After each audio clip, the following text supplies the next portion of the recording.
Ici, la Voix de l'Amérique.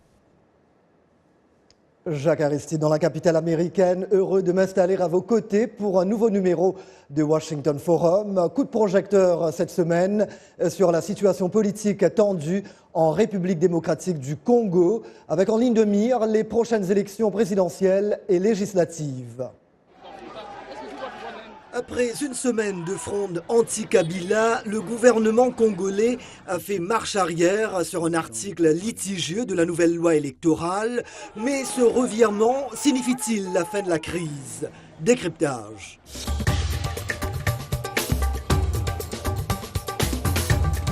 Washington Forum.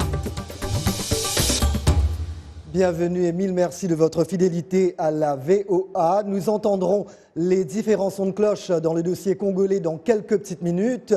D'emblée, un récapitulatif des émeutes et manifestations meurtrières de la semaine dernière dans les rues de Kinshasa et d'autres villes du Congo. Bilan 13 morts d'après le gouvernement, 42 selon l'ONG FIDH. Au bout du compte, le régime de Joseph Kabila a abandonné le passage le plus contesté de la nouvelle loi électorale en vigueur depuis dimanche. Le compte-rendu de Lionel Gaïma. Retour au calme depuis lundi en RDC après les 4 jours de protestation à l'appel de l'opposition contre l'article 8, alinéa 3 de la réforme électorale. Une disposition litigieuse qui conditionnait la prochaine élection présidentielle au recensement général de la population.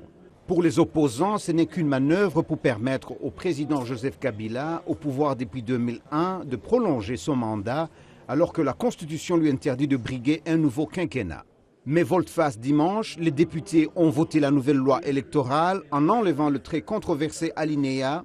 L'annonce est venue du président de l'Assemblée nationale et membre du parti présidentiel, Aubin Minakou. Dès le départ, il n'était nullement question de contourner la Constitution. Et le retrait de cet alinéa signifie notamment ce qui suit. Toutes les dispositions de la Constitution de la République, notamment celles concernant les délais d'organisation des différentes échéances, celles concernant la nécessité d'identifier les nationaux, etc. Je dis bien toutes les dispositions de la Constitution doivent être respectées par toutes les institutions de la République. Une agitation politique de trop pour la RDC, selon le politologue Yves Ouya, pour qui l'Est du pays reste un creuset de conflits et de rivalités ethniques depuis ces 20 dernières années. Nous avons effectivement un pays qui a déjà un conflit à l'Est de ce pays. Un conflit qui n'est pas maîtrisé par le pouvoir. Nous avons une présence de l'ONU à travers la MONUSCO. Et nous avons effectivement aussi un pouvoir qui est en place depuis le départ de Mobutu et qui aujourd'hui ne veut laisser aucune possibilité à son opposition de pouvoir effectivement gérer le pays. Et c'est ce problème, à mon sens, qui aujourd'hui est en cours dans toute l'Afrique et qui va soulever des soubresauts au niveau effectivement politique. La plupart des 65 millions de Congolais vivent dans la pauvreté malgré toutes les richesses naturelles du pays, or, diamants, cuivre, cassitérite, coltan, mais d'après les ONG, leur exploitation est entravée par la corruption et les guerres. Pour plusieurs dirigeants de l'Afrique de l'Ouest et centrale arrivant à la fin de leur mandat, la RDC pourrait créer un précédent important. Mais le départ forcé en octobre du Burkinabé Blaise Compaoré, après la tentative d'abolir les limites constitutionnelles, fait aussi réfléchir. On n'aura pas une cascade de révoltes. Ce que moi je vois, c'est plutôt qu'il y aura des révoltes en fonction des pays et en fonction des périodes.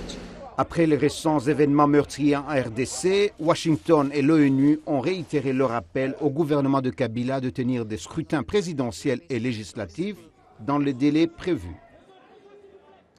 Merci bien Lionel. Voilà l'heure maintenant d'entrer dans le vif du sujet avec nos invités.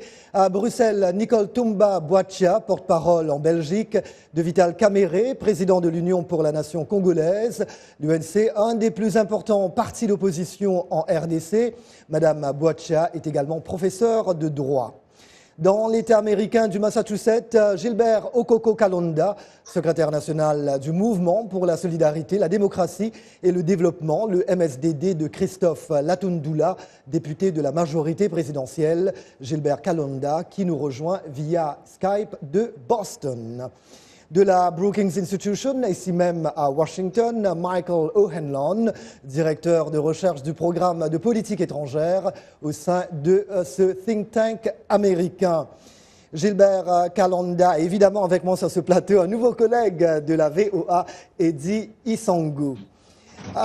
Gilbert Kalonda, question directe. Y a-t-il eu un complot politique ourdi par la majorité gouvernementale pour maintenir Kabila au pouvoir au-delà de 2016 par le truchement de ce fameux article 8, comme l'insinue l'opposition congolaise?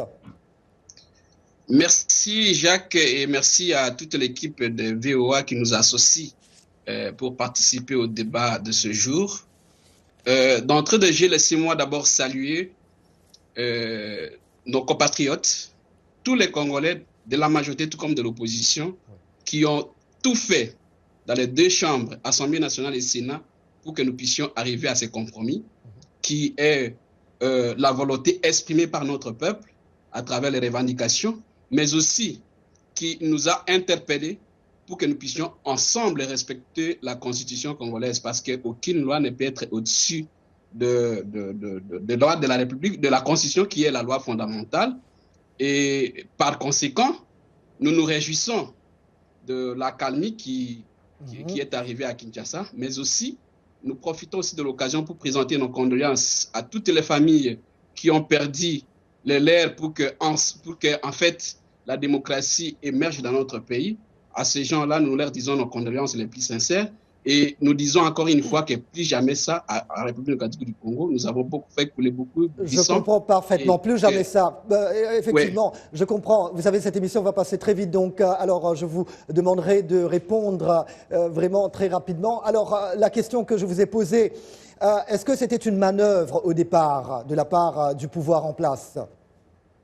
Bon, je ne saurais vous dire oui ou non, mais en fait, le président national Christophe Latundula Pena, lorsqu'il intervenant dans les débats le jour de la présentation de la loi par le vice-premier ministre, le ministre Bochab, il a soulevé la question. Il a dit que l'article 8, tel qu'il a été fait dans la loi et son alinéa 3, violait la Constitution.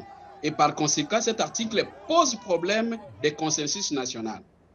Et malgré ces interventions, qu'il a continué au niveau de la commission PAJ, ainsi que dans la plénière, les amendements qui ont été faits pour que nous puissions extirper de cet alinéa, afin que la paix sociale revienne, n'a pas été attendu par la majorité de ses collègues qui siégeaient à l'Assemblée nationale. Mais malheureusement, nous sommes allés... Donc vous êtes d'accord que quand même au départ il y a eu une cacophonie. Pourquoi est-ce que le gouvernement congolais a mal vendu cet amendement? Quel était le problème alors? Très rapidement. Bon, le problème, je pense que est-ce que c'était fait à dessein? Mais dès lors qu'au sein même de la majorité présidentielle, il y a eu des voix qui se sont soulevées pour dire que l'alinéa 3 de la loi électorale pose problème et qu'il fallait l'extirper. Mais en fait... Mais la question que je vous posais, vous ne l'avez pas répondu. Est-ce que cet article, cet alinéa, est-ce que ça a été fait délibérément par le gouvernement pour éventuellement maintenir Kabila au pouvoir? Oui ou non? Est-ce que c'était ça les desseins derrière cet article? D'abord, vous deviez savoir que la loi qui était en discussion dès l'ouverture de la session extraordinaire, cette loi... Il n'y avait pas une loi. Bon, malheureusement, je vais m'adresser aux autres invités. Professeur Batua, l'opposition a-t-elle donc fait un procès d'intention au régime au pouvoir? Était-ce tout simplement du Kabila bashing, une campagne de démagogie en vue des prochaines élections? En tout cas, nous, l'opposition, nous sommes très clairs. En tout cas, pour mon parti, nous sommes très clairs. C'était des manœuvres dilatoires, des manœuvres, encore une fois, stratégique simplement pour aboutir à un glissement du calendrier électoral. Ouais. Déjà, le professeur Bochab, qui est vice-premier ministre de l'Intérieur, avait subtilement fait un livre, édité un livre qui parlait de l'importance de la révision constitutionnelle. Ouais. Bon, la Constitution a été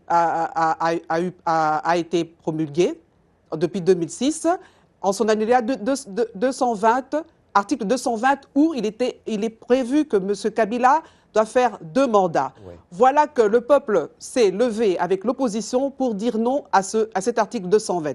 Mais subtilement, étant donné que cet article de la Constitution a été mis au congélateur pendant un temps, voilà que surgit la loi électorale en son article 8, alinéa 3, qui pose problème. Comment est-ce qu'on peut vouloir d'abord faire un recensement? L'élément qui pose problème, c'est le recensement. C'est le recensement. L'opposition n'avait-elle pas elle-même réclamé en 2011 ce recensement de la population? Oui. N'est-il pas important de compter les habitants avant la tenue des scrutins? C'est ça que je dis. Le recensement, nous étions pour le recensement depuis très longtemps. Mais à aucun moment ce recensement a été fait. Mais comment expliquer que simplement à un an et quelques mois de la fin du mandat présidentiel, que ce recensement puisse ressortir? Pourquoi depuis 2011 on ne l'a pas fait? Pourquoi depuis 2006 on ne l'a pas fait? Simplement à quelques moments de la fin du mandat, nous parlons de recensement. Avant les élections, est-il impossible? Impossible. Oui, c'est impossible, monsieur Aristide. C'est impossible. Le Congo est un grand pays avec une superficie gigantesque. On doit d'abord savoir qui est qui. Et à cause de nos frontières poreuses, on ne sait pas qui entre, qui sort. On doit pouvoir identifier ces gens et ça peut prendre maximum 4 voire 5 ans. C'est pour ça que nous avons dit non à cet article-là, à cet article 8. On l'a compris. Michael O'Hanlon, quelle lecture faites-vous de cette situation, manœuvre délibérée du régime Kabila aux campagnes de démagogie de l'opposition? Pour moi, c'est très important que l'élection, que le processus continue d'une façon prévisible, d'une façon propre, puisque le monde entier ne veut pas que Kabila soit le nouveau Mobutu. Ce n'est pas possible. Ce n'est pas quelque chose que le monde puisse tolérer. C'est important qu'il y ait une transition paisible et propre en Congo d'une façon électorale. Et n'importe quel incident qui pourrait ralentir ou prévenir, empêcher ça, c'est très très mauvais pour le Congo, puisque le monde entier va se dire malheureusement, on ne peut pas aider ce pays. Le revirement du gouvernement congolais signifie-t-il la fin de la crise politique? À votre avis, les prochaines élections vont-elles se tenir dans la sérénité en fin de compte? Je crois que la démocratie congolaise, si ça pourrait marcher, ça serait quelque chose que le monde verrait avec grand intérêt. Maintenant, il n'y a pas beaucoup de discussions. Mais si on pourrait avoir une élection qui réussissait à une transition de puissance en Congo, ça c'est très bon et le monde va se rendre compte. Et ça c'est important.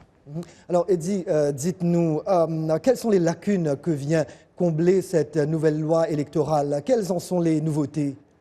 En fait, le gouvernement voulait, en initiant cette loi, corriger certaines lacunes. Et parmi ces lacunes, il y a le contentieux ou les litiges électoraux.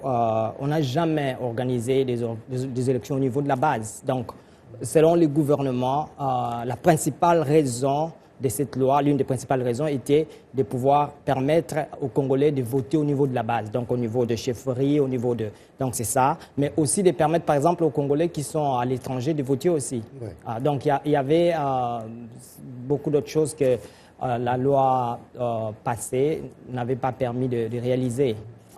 Il y a les ressentiments bien sûr qui a été l'objet de toute la lutte, de toutes les manifestations qui ont eu lieu. Évidemment, c'était dans la proposition, dans les projets de lois que le gouvernement avait initiés. Voilà. Le secrétaire d'État américain était au Nigeria dimanche pour prôner des élections pacifiques avant la présidentielle du 14 février prochain dans ce pays. Mais à propos de la RDC, voici ce que John Kerry m'avait confié en avril dernier. J'espère que Kabila verra qu'il faut tenir par la Constitution. Il faut soutenir ceux qui ont la loi. Et j'espère qu'il verra qu'à ce moment, ce sera peut-être pas avisable d'essayer de changer ça pour se servir lui-même. On verra. Et voilà, le secrétaire d'État John Kerry. Très rapidement, Michael O'Hanlon, vous qui connaissez la RDC depuis l'ère de Mobutu et du Zaïre, l'administration Obama a-t-elle clairement exprimé ce qu'elle attendait des Congolais en vue des élections? Il y a eu beaucoup de tohu-bohu dans cette affaire. Les gens ont donné une perception de l'article 8 qui était complètement erronée. Mais c'est normal parce que le pouvoir appartient au peuple. Et si le peuple ne veut pas d'une option, il est important de respecter l'option du peuple. Et j'espère que le sénateur a compris. Et tout le monde doit comprendre dans le même sens. Je suis très satisfait parce que les sénateurs ont joué à la sagesse ainsi qu'à l'apaisement. Parce que c'était les points d'achoppement. C'est ça qui a brûlé la ville de Kinshasa. Les problèmes de recensement, les Kinois ont constaté ça comme étant un prolongement du mandat présidentiel. On a constaté qu'il y a des innovations dans ce projet qui vient du gouvernement. Notamment, on parle de la question des femmes, on parle de la question du changement de la circonscription du groupement au secteur Ouchefri, mais essentiellement, on parle de la transparence des opérations électorales, du début jusqu'à la fin. Et dans les 90 jours qui précèdent la fin du mandat de Joseph Kabila, les élections doivent être convoquées. À défaut de ne pas le faire, le peuple va se prendre en charge. Je ne pense pas qu'on est avancé, parce qu'aucun problème n'a été résolu. Le problème principal, ce n'est pas en fait de retirer la disposition de la loi qui était controversée. Le problème fondamental, c'est comment créer un consensus, comment créer la confiance entre les Congolais. Washington Forum, le décryptage hebdomadaire de l'actualité et des sujets qui vous touchent dans votre vie quotidienne. Débat en profondeur, interactif, aller au-delà de la nouvelle. Une perspective à partir de Washington sur des questions importantes. De Kinshasa à Abidjan via d'autres capitales mondiales. Washington Forum. Washington Forum. Depuis Washington jusqu'à chez vous, en passant par d'autres parties de la planète, Washington Forum, votre rendez-vous sur la VOA. Voilà, Jacques Aristide de retour avec vous dans Washington Forum. Et tout à l'heure, je vais revenir à cette question que j'ai posée à Michael O'Hanlon avant ce micro-trottoir que nous venons d'écouter. Voilà, gros plan sur la situation politique au Congo-Kinshasa. Nos invités à Bruxelles, Nicole Boachia du parti d'opposition UNC. Depuis Boston, Gilbert Okoko-Kalonda du MSDD, qui fait partie de la majorité gouvernementale à Washington, Michael O'Hanlon de la Brookings Institution et mon collègue de la VOA, Eddie Isango. Mais comme promis, les points de vue exprimés sur la page Facebook de la VOA, de VOA Afrique, et je dois dire que la plupart venant de Congolais vivant à l'étranger, d'autant que le gouvernement de Kinshasa avait coupé l'Internet en RDC pour éviter un scénario burkinabé d'après des observateurs. Alors, Jérémy Kitemoko, Luanda, Angola, la crise au Congo pourrait prendre fin à condition que nous n'ayons pas un président préfabriqué par la commission électorale en collaboration avec la communauté internationale. Blandine Kabeya-Lotika, une Congolaise habitant dans l'État américain du Texas, vaut mieux un diable que tu connais qu'un ange que tu ne connais pas. Joukas Kao, Cotonou, Bénin, prêt pour la révolution, la lutte continue. Et Menga Rodolphe, Bujumbura, Burundi, nous oublions tous les problèmes qui déchirent la RDC, que Kabila quitte le pouvoir, que la MONUSCO quitte notre pays, que les Rwandais, Tutsis ou Hutus rentrent également chez eux. Nous voulons la paix. Avant de retrouver nos invités, un mot sur la mobilisation de la diaspora congolaise aux États-Unis après les derniers événements. Pour en parler, j'accueille Roger Muntu. Salut Roger. Salut Jacques. Évidemment, ces événements n'ont pas laissé insensible cette diaspora qui s'est réunie à Washington pour discuter des moyens pour assister les victimes. Nous avons parlé à certains membres de cette diaspora qui continuent à garder espoir. J'aimerais la base, l'éducation pour chaque enfant. À manger pour chaque enfant. Vous savez, ce sont des petites choses, mais qui sont grandioses. Vous savez, ça fait la différence.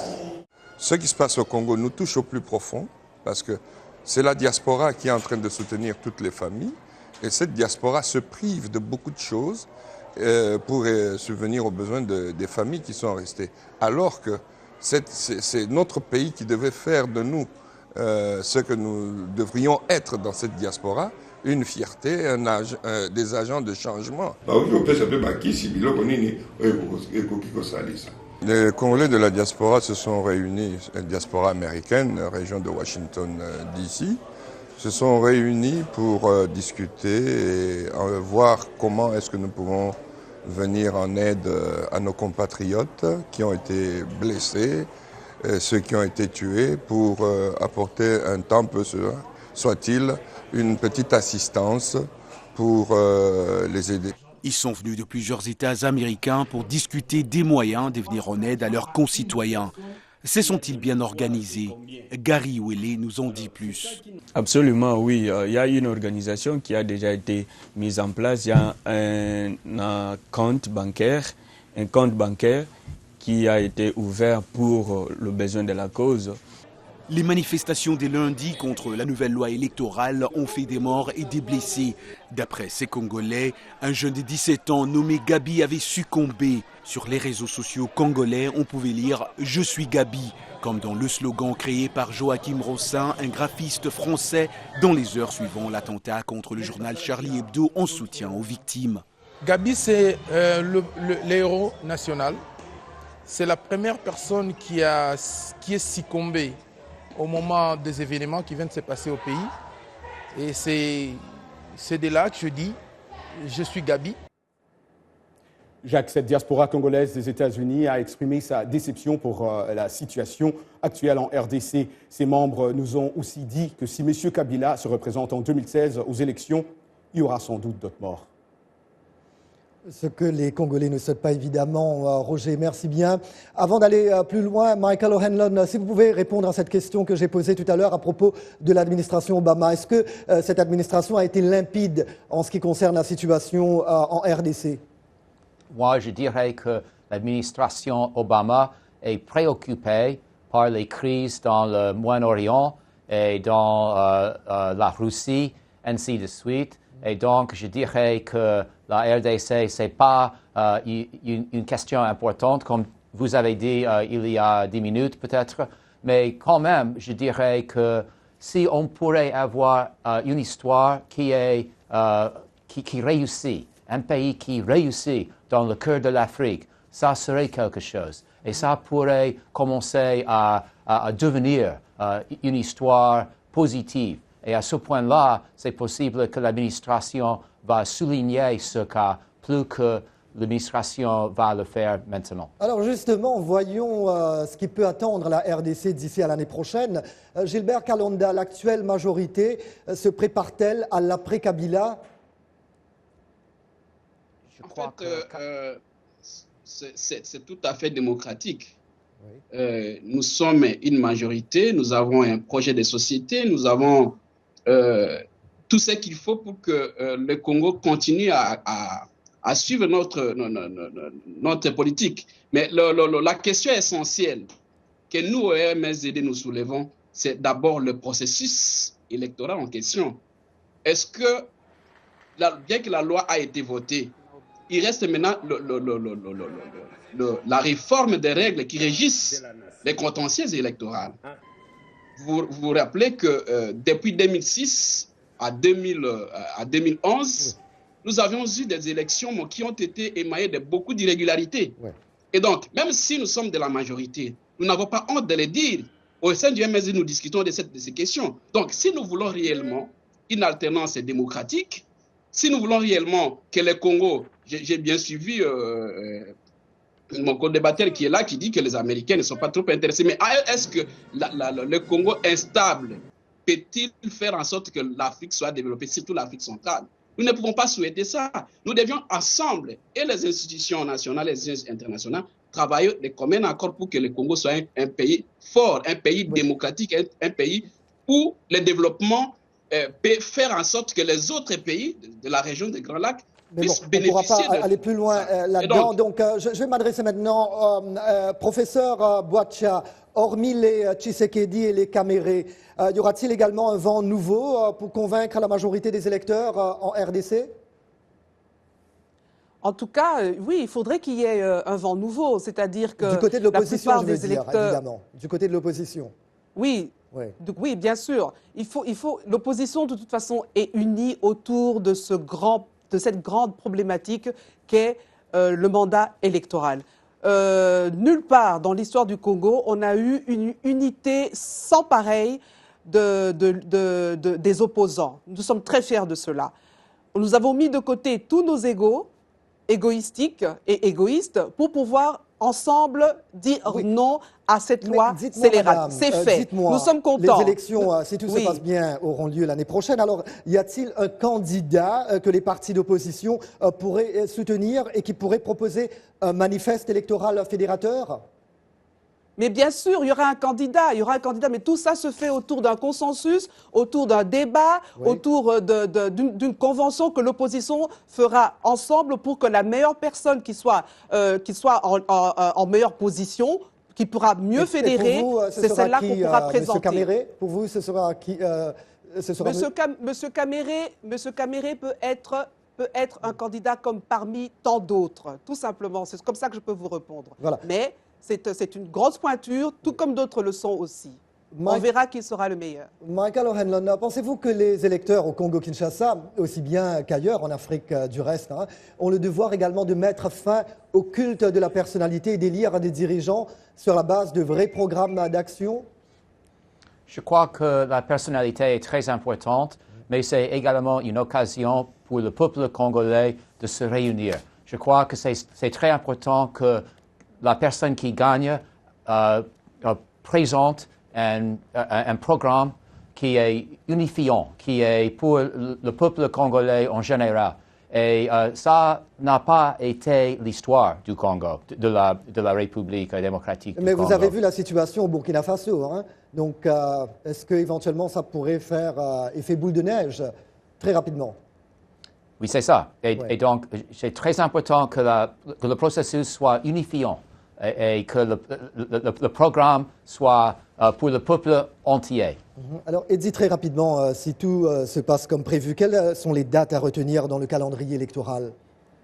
Voilà, il y a une date qui est dans la Constitution. En fait, ce n'est pas une date fixe, mais concernant l'élection présidentielle, c'est que les élections présidentielles doivent être organisées ou le scrutin doit être appelé 90 jours avant l'expiration du mandat en cours du président actuel. Mais il y a d'autres dates qui ont été déjà fixées, par exemple le 14 juin, où la commission électorale indépendante doit organiser les élections au niveau de chefferie, au niveau de la base, des secteurs. Il y a le 29 juin, plutôt le 29 octobre au niveau de conseillers urbains et autres. Et finalement, au niveau... Malheureusement, on ne pourra pas tout dire. Eddy, je m'excuse.